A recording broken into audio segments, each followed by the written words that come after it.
morning, student. Today we are going to discuss in our video part 3 chemical properties of acids and base.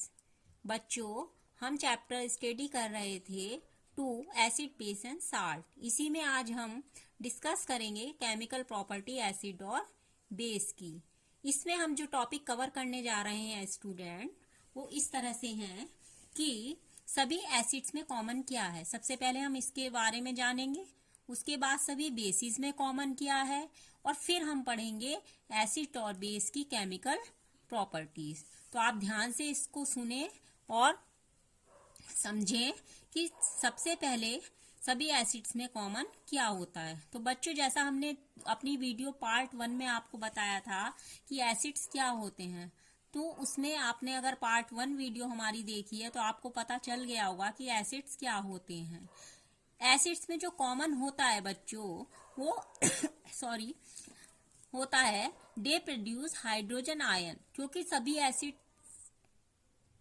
तो बच्चों सभी acids क्या produce करते हैं? Hydrogen ion अपने aqua solution में. कब? जब वो वाटर में डिसॉल्व किए जाते हैं. तो they produce hydrogen ion H plus aqua solution में व्हेन डिसॉल्व इन वाटर. जैसे बच्चों फॉर एग्जांपल HCl है.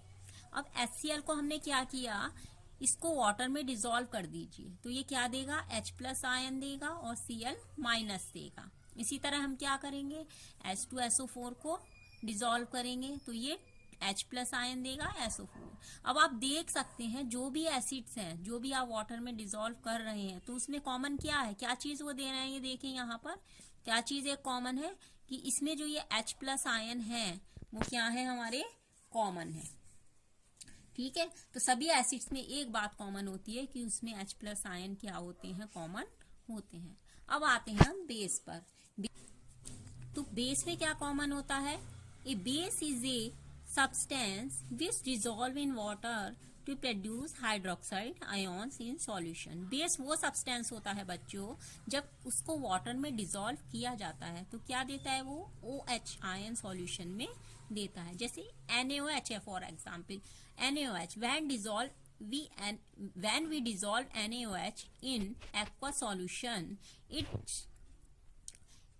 ionize in Na plus and OH minus. NaOH को जब वाटर में डिसॉल्व करेंगे तो Na प्लस में हो जाएगा ब्रेकअप और OH माइनस आयन देगा. इसी तरह KOH K plus and OH minus देगा. MgOH का होल ट्वाइस मैग्नीशियम हाइड्रोक्साइड है, कैल्शियम हाइड्रोक्साइड है. कोई भी बेस आप ले लीजिए, अगर आप इनको वाटर में डिसॉल्व करेंगे तो OH आयन क्या होंगे, इसमें प्रोड्यूस होंगे. जैसे NaOH है, NaOH को हमने वाटर में ले लिया तो क्या बनेगा, Na प्लस और OH माइनस. तो कोई सा भी बेस आप देखेंगे उसमें कॉमन कौन सा आयन रहेगा, OH माइनस आयन क्या रहेगा, कॉमन रहेगा. तो सभी बेसिस में OH माइनस क्या होते हैं, कॉमन होते हैं. तो जल्दी से एक क्विक रिमाइंड कर लेते हैं. एसिड में कॉमन क्या है, H आयन, और बेस में क्या हो गए हैं, OH माइनस आयन हमारे कॉमन होते हैं. अब आते हैं बच्चों हम chemical properties of acids. Acids की जो केमिकल प्रॉपर्टीज होती हैं वो क्या होती हैं. तो देखिए ऐसा है, जब किसी एसिड्स को हम क्या करते हैं, मेटल से रिएक्ट कराते हैं, किसी एसिड को मेटल से रिएक्ट कराते हैं, when we react an acid with metals, तो क्या देते हैं, ये हाइड्रोजन गैस क्या करेंगे, प्रोड्यूस करेंगे. जैसे by reaction of N acid with metal salt of corresponding to metal and dihydrogen gas are produced. देखिए यहाँ पर एग्जाम्पल, मेटल है, एसिड से रिएक्शन कराइए, क्या बनेगा, साल्ट प्लस हाइड्रोजन. उसी तरह जिंक है, H2SO4 ले लीजिए, यहाँ पे मेटल जिंक हो गया, एसिड H2SO4 हो गया. तो साल्ट क्या बनेगा, ZnSO4, और प्लस क्या निकलेगी, यहाँ पर हाइड्रोजन गैस हमारी निकल जाएगी. तो पहली तो मोस्ट कॉमन प्रॉपर्टी एसिड की यही है कि जब आप इसको मेटल से रिएक्शन करवाएंगे तो ZnSO4 और H2 यानी साल्ट बना और plus hydrogen gas. Now let us move our next property of acid. तो नेक्स्ट प्रॉपर्टी में एसिड रिएक्ट विद मेटल, अगर कोई एसिड है बच्चों और वो किसी मेटल कार्बोनेट से क्या करता है, रिएक्ट करता है, acid react with metal carbonate and metal hydrogen carbonate, तो क्या बनेगा, कार्बन डाइऑक्साइड गैस। उस कंडीशन में क्या मिलेगी हमको, कार्बन डाइऑक्साइड गैस मिल जाएगी। देखिए इसमें, when dilute hydrochloric acid, dilute hydrochloric acid लेंगे, रिएक्ट विथ सोडियम कार्बोनेट, किससे रिएक्ट कराएं, सोडियम कार्बोनेट से, क्योंकि मेटल कार्बोनेट से हमें कराना है, मेटल क्या हो गया, सोडियम, और इसका कार्बोनेट लेंगे तो क्या होगा, सोडियम कार्बोनेट, तो देन सोडियम क्लोराइड और क्या निकलेगा, कार्बन डाइऑक्साइड, और वाटर क्या हो जाएगा, फॉर्म हो जाएगा। ठीक है, इस तरह से। अब ये बॉटल है, अगर अब आप प्रयोग कर रहे हैं, कोई एक्सपेरिमेंट कर रहे हैं, तो ये बॉटल में Na2CO3 लिया, प्लस इसमें 2HCl, ये बना 2NaCl H2O प्लस CO2, इस तरह से ये CO2 गैस यहाँ पर क्या हो जाएगी, इवॉल्व होगी। नेक्स्ट इसी का एग्जाम्पल देख लीजिए एक और, जब dilute hydrochloric acid HCl react कर देगा सोडियम हाइड्रोजन कार्बोनेट से, ठीक है, तब क्या होगा, सोडियम क्लोराइड बनेगा, कार्बन डाइऑक्साइड बनेगी, और वाटर क्या हो जाएगा, फॉर्म हो जाएगा। सेम है, सिर्फ यहाँ पर सोडियम कार्बोनेट है, यहाँ पर सोडियम बाई कार्बोनेट, NaCO3 को क्या बोलते हैं, सोडियम बाई कार्बोनेट, इसको हाइड्रोजन कार्बोनेट भी बोल देते हैं, CO3 हाइड्रोजन कार्बोनेट, और इसमें सोडियम लगा है तो सोडियम बाई कार्बोनेट, तो यहाँ बना HCl CO2 H2। ठीक है, उम्मीद है समझ में आ गया होगा आपको। नेक्स्ट है इसमें reaction, acid react with basis और alkalis to form salt and water. अब बच्चों, अगर कोई एसिड है वो बेस से रिएक्ट कर रहा है, यानी किसी एल्कलीज से कर रहा है, तो क्या बनेगा, साल्ट एंड वाटर। रिएक्शन कैसी हो गई है, ये न्यूट्रलाइजेशन रिएक्शन, हमने पढ़ा था, जब कोई एसिड बेस से रिएक्शन करता है तो साल्ट और वाटर बनते हैं। This reaction is known as neutralisation reaction. ठीक है, तो सेम है, the reaction between an acid and a base to form salt and water is called a neutralisation reaction. बच्चों, अक्सर एग्जाम्स ने, ये पॉइंट ऑफ व्यू से भी एग्जाम के काफी इंपॉर्टेंट है, न्यूट्रलाइजेशन रिएक्शन पूछ ली जाती है। तो न्यूट्रलाइजेशन रिएक्शन क्या होती है, एसिड और बेस जब आपस में रिएक्शन करते हैं और साल्ट और वाटर बनते हैं तो न्यूट्रलाइजेशन रिएक्शन वो कहलाती है। जैसे एसिड बेस है, साल्ट वाटर बना है, एसिड ले लीजिए कोई भी HCl, बेस ले लीजिए NaOH, बनेगा NaCl और H2O।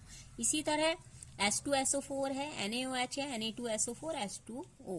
देखिए बच्चों, सारी प्रॉपर्टी आपकी जो प्रीवियस क्लास में आपने स्टडी की होंगी रिलेटेड, काफी इजी है, कोई इक्वेशन इतनी हार्ड नहीं है, बस आपको माइंड में रखना है इसको कि इसकी केमिकल प्रॉपर्टी कौन कौन सी है और किससे ये रिएक्ट करके क्या बनाते हैं। अब देखो नेक्स्ट, अगर सपोज अगर हम आते हैं यहाँ पर HNO3 है और इसकी मैग्नीशियम हाइड्रोक्साइड से क्या करा दें हम रिएक्शन, HNO3 एक एसिड है और हाइड्रोक्साइड से रिएक्शन करवा रहे हैं तो ये इसका नाइट्रेट बनाएगा। ठीक है, अगर H3PO4 से करवाएंगे कैल्शियम हाइड्रोक्साइड की, हाइड्रोक्साइड, तो ये कैल्शियम फॉस्फेट बनाएगा प्लस वाटर निकलेगा। H3PO3 से करवाएंगे NaOH की तो Na2HPO3 बनेगा प्लस H3O। H3PO2 से कराएंगे यहाँ पर NaOH की तो NaH2PO2 H2O बनेगा। ठीक है, तो इस तरह से अगर हम एसिड की उनके हाइड्रोक्साइड से रिएक्शन करवा रहे हैं तो डिफरेंट क्या है यहाँ पर हमारे प्रोडक्ट बनेंगे। नेक्स्ट आगे मूव करते हैं, आगे देखिए नेक्स्ट प्रॉपर्टी पर, acid react with metal oxide. Acids क्या करेंगे, अगर मेटल ऑक्साइड से रिएक्ट करते हैं to form salt and water, तब भी क्या बना रहे हैं, साल्ट और वाटर बनेगा। देखिए ज्यादातर इसमें क्या बन रहे हैं, मोस्टली फॉर्म हो रहे हैं साल्ट और वाटर। मेटल ऑक्साइड है, एसिड है, साल्ट और वाटर। जैसे देखो इसमें मेटल ऑक्साइड्स कौन सा है, ये मेटल है, कॉपर, मैग्नीशियम और कैल्शियम, और इनके ऑक्साइड्स लेंगे, ठीक है, और इनको एसिड से करा दीजिए HCl H2 तो यहाँ पर देखो साल्ट बना CuCl2 MgSO4 CNO3 calcium nitrate हो गया प्लस वाटर बन रहा है। ठीक है, तो इस तरह अगर मेटल ऑक्साइड पर भी आप एसिड की रिएक्शन कराते हैं तो क्या बनता है स्टूडेंट, साल्ट एंड वाटर। ठीक है, इस तरह से क्या है, ये एसिड्स की केमिकल प्रॉपर्टी है कुछ जो आपको क्या करेंगी, हेल्प करेंगी। अब आपको हम बताने जा रहे हैं एक most interesting fact. Now I am going to tell you about an most interesting fact. वो इंटरेस्टिंग फैक्ट क्या है, स्टूडेंट एक एंटा एसिड जो एग्जाम्स में भी काफी पूछ लिया जाता है, milk of magnesia. Milk of magnesia को क्या बोलते हैं? एंटा एसिड। इसके बारे में मोस्टली क्वेश्चन आ जाता है और इस पर आपको क्या करनी है? तैयारी करनी है। इस पर अपना क्वेश्चन रेडी कर लेना। तो मिल्क ऑफ मैग्नीशिया जो होता है उसको बच्चों बोलते हैं एंटा एसिड। अब इसको एंटा एसिड क्यों बोलते हैं? This question is very important. इसको एंटा एसिड क्यों बोलते हैं? तो बच्चों इसको एंटा एसिड इसलिए बोलते हैं जैसे आपको ऑक्साइड का एंटीऑक्साइड, ठीक है, और इस तरह से होते हैं काफी एंटीजन्स। तो इसी तरह क्या है, किसी के इफेक्ट को इनर्ट करने के लिए, कम करने के लिए ये एसिड्स यूज किया जाता है, उसको बोलते हैं एंटा एसिड। जैसे हमारा जो स्टमक होता है उसमें HCl एसिड्स काफी मात्रा में क्या होता है? डाइजेशन में प्रोड्यूस होता है। तो ये HCl क्या करता है? एसिडिटी बनाता है बहुत अधिक मात्रा में, जिससे क्या होता है? हमें काफी प्रॉब्लम्स होती है, पेन वगैरह होता है स्टमक में।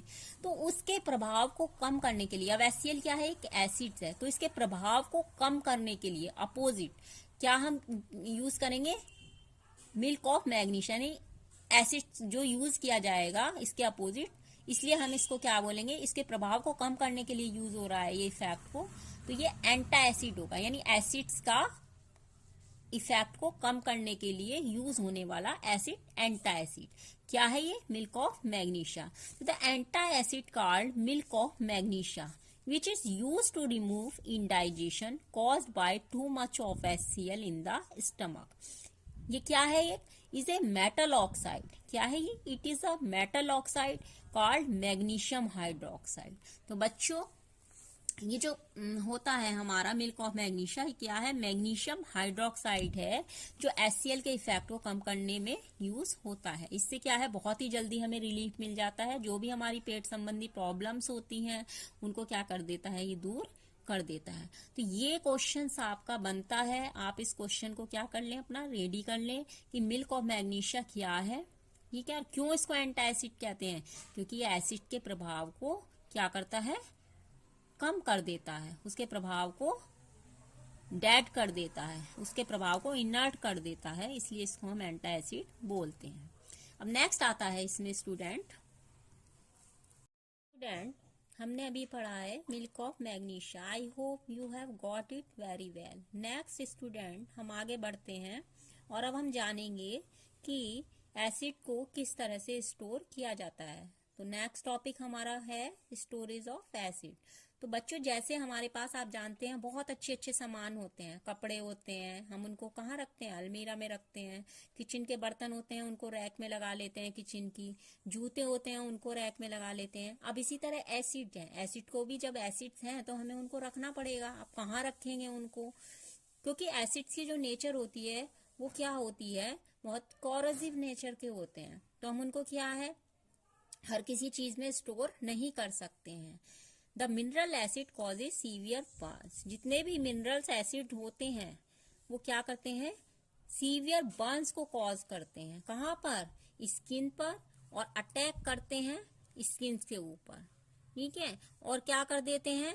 ईट अप मटेरियल्स लाइक, जो भी हमारे मटेरियल्स होते हैं जैसे क्लॉथ्स है, वुड है, मेटल स्ट्रक्चर हैं और स्टोन वर्क है, इन सबको क्या कर देते हैं? डेड कर देते हैं, इनको खत्म कर देते हैं बिल्कुल, ठीक है। मेटल एसिड्स का जो प्रभाव होता है, इफेक्ट होता है, इन पर काफी बैड होता है। So they are said to be corrosive. इसीलिए क्योंकि ये सब करते हैं इसी कारण इनको क्या कहा जाता है? कोरोसिव। ये क्वेश्चन बनता है कि क्यों कहा जाता है? तो इस कारण कहा जाता है। Acid are never store in metal containers. Acids कभी भी मेटल के कंटेनर में स्टोर नहीं किए जाते क्योंकि मेटल से वो रिएक्शन कर लेते हैं। Because they gradually corrode and eat up the metal container. Corrode कर देते हैं उनको और ईट अप कर देते हैं मेटल कंटेनर को।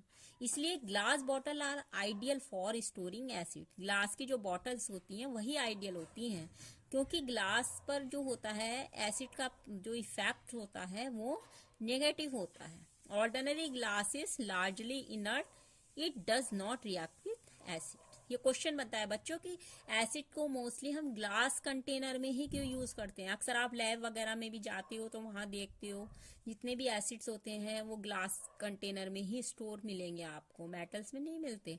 तो उसका कारण क्या है, ये ही है। ठीक है, तो आप इस पर ये नोट कर लें आर्टिकल, और इसमें आपको एक या दो क्वेश्चंस क्या हैं आपके एग्जाम्स के पॉइंट ऑफ व्यू से मिल जाएंगे।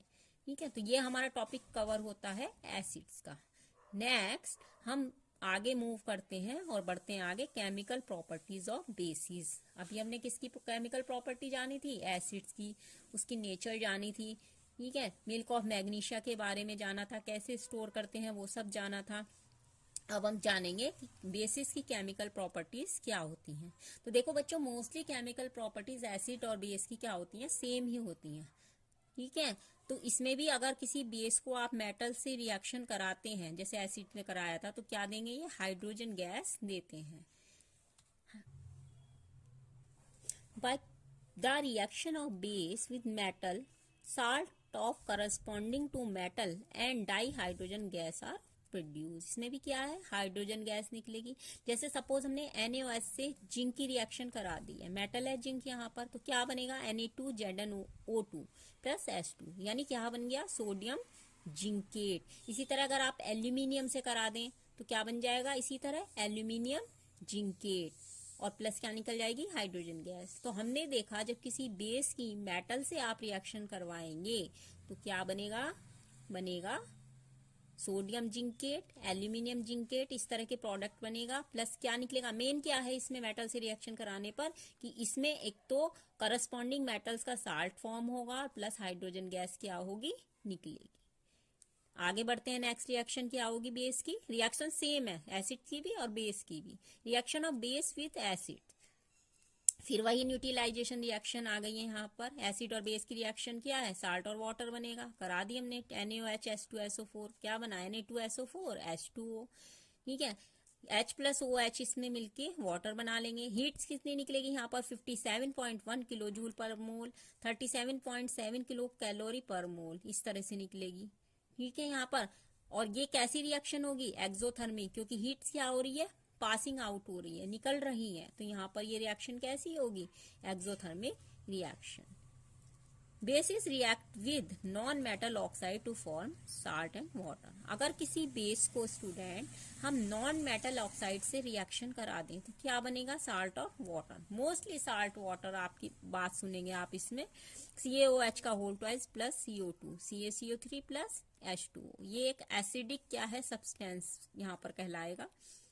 अब एक टेस्ट करते हैं, टेस्ट फॉर CO2 गैस। यहाँ पर देखो जो बना कैल्शियम कार्बोनेट, अगर हम इसमें क्या कर देते हैं, कैल्शियम कार्बोनेट है यहाँ पर, इसी रिएक्शन को ले लेते हैं, calcium hydroxide, carbon dioxide, calcium carbonate और H2O। तो इस कैल्शियम कार्बोनेट में अगर यहाँ पर कार्बन डाइऑक्साइड गैस हम प्रोड्यूस कर दें, प्लस वाटर से रिएक्शन करा दें, तो ये क्या बनेगा, CaSCO3, कैल्शियम बाइकार्बोनेट, ये बना लेगा।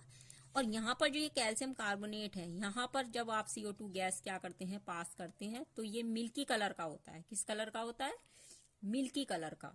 तो इस तरह से ये क्या होता है, कार्बन डाइऑक्साइड गैस का टेस्ट होता है। अगर इसका कलर यहाँ मिल्की हो जाता है तो सपोज क्या है, ये कार्बन डाइऑक्साइड गैस क्या कर देती है, इसका कैल्शियम हाइड्रोक्साइड का कलर के रिएक्शन के बाद जो प्रोडक्ट बनता है इसका कलर कैसा कर देती है, मिल्की।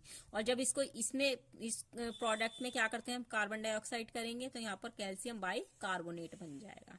तो ये एक छोटा सा टेस्ट है जो आप कर सकते हैं। तो बच्चों हमने स्टडी करी केमिकल प्रॉपर्टी एसिड की भी, केमिकल प्रॉपर्टी बेस की भी। But one problem which we all face, that is कि हमें लर्निंग में काफी क्या हो जाती है, प्रॉब्लम हो जाती है, हम सब कुछ याद नहीं रख पाते हैं। तो उसके लिए एक सॉल्यूशन है कि देखो सब कुछ याद करना काम इतना इजी नहीं होता, लेकिन उस काम को इजी बनाया जाता है, काम इजी बनाना पड़ता है। तो हम क्या करेंगे, इन सारी रिएक्शन जिससे हमारे माइंड में स्टोर रहे, तो हम क्या बना लेते हैं, इनका एक चार्ट बना लेते हैं। इस चार्ट को आपको क्या रखना है, इस फ्लो चार्ट को अपने माइंड में स्टोर रखना है, जिससे क्या होगा, ये चार्ट आपको लर्न कराने में इन रिएक्शन को हेल्प करेगा। ये क्विकली समरी कह सकते हैं आप इन रिएक्शन की। तो इस चार्ट की हेल्प से हम आपको बताएंगे, क्योंकि पूरी बुक तो याद करना पॉसिबल नहीं है। तो बुक को याद ना करके आप क्या कर लें, उसका एक फ्लो चार्ट तैयार कर लें, और उस चार्ट को माइंड, क्योंकि हमारा माइंड लैंग्वेज नहीं समझता, आप ये बेटर जानते हैं, यू नो बेटर अंडरस्टैंड। वो क्या समझता है, केवल पिक्चर की भाषा ही समझता है, पिक्चर लैंग्वेज को ही अधिक समझता है। तो जितना ज्यादा आप चार्ट की, फ्लो चार्ट की हेल्प से, डायग्राम की हेल्प से याद करेंगे, उतनी आपको इजीली याद हो जाएगा। तो ये केमिकल रिएक्शन भी हम कोशिश की है आपको आसान से आसान बनाने की। इसके लिए भी हमने आपके लिए एक फ्लो चार्ट तैयार किया है। इसकी हेल्प से हम जल्दी से क्विक रिमाइंड कर लेते हैं, और इस चार्ट को आप अपने माइंड में स्टोर कर लें। देखिए, सबसे पहले हम एसिड की केमिकल प्रॉपर्टी लेंगे। तो जब एसिड को हमने क्या करा था, अभी मेटल से रिएक्शन करवाया था, क्या बना था, साल्ट एंड हाइड्रोजन, यानी 2HCl था, MgCl2S2। इधर मेटल ऑक्साइड से कराया था तो क्या बना था, यहाँ भी salt and water, CuO plus SO4 CuSO4 plus H2O। Metal carbonate से करवाया था तो salt, water plus carbon dioxide. ये देखिए मेटल कार्बोनेट यहाँ पर HCl, तो NaCl CO2 H2O। Acid plus base, तो ये न्यूट्रलाइजेशन रिएक्शन थी, यहाँ भी साल्ट एंड वाटर बन गया था। मेटल हाइड्रोजन कार्बोनेट से कराई थी, salt, water plus carbon dioxide, NaCO3 CH3COOH CH3CONA plus CO2 plus H2O। तो इस तरह से ये ही केमिकल प्रॉपर्टी हमने पीछे डिस्कस की है, ये ही यहाँ पर की है। लेकिन आपको इजी कौन सी पढ़ेंगी, इजी आपको ये चार्ट की हेल्प से ज्यादा पढ़ेंगी। तो I suggest you that you should follow this chart. Next chart हम स्टडी करेंगे बेस का। तो बेस में भी हम इसी तरह से लेटेस्ट क्विक रिमाइंड कर लेते हैं। बेस प्लस मेटल, बेस को मेटल से रिएक्शन करवाया है, एम्फोटेरिक मेटल, जैसे तो क्या बनेगा, साल्ट और हाइड्रोजन। जैसे NaOH है, एम्फोटेरिक मेटल है जिंक, तो यहाँ पर क्या बन जाएगा, Na2ZnO2, इस तरह से बनेगा। Acid base, salt and water, ये देखिए यहाँ पर न्यूट्रलाइजेशन रिएक्शन आ गई है। फिर HCl NaOH NaCl plus H2O। Base plus non metallic oxide क्या बना, साल्ट और वाटर, COH का whole twice plus CO2 CaCO3 plus H2O।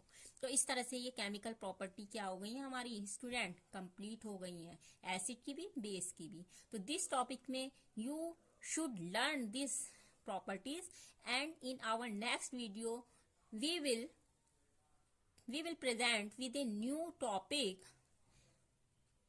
Till then, goodbye, have a nice day, keep going your study, best of luck.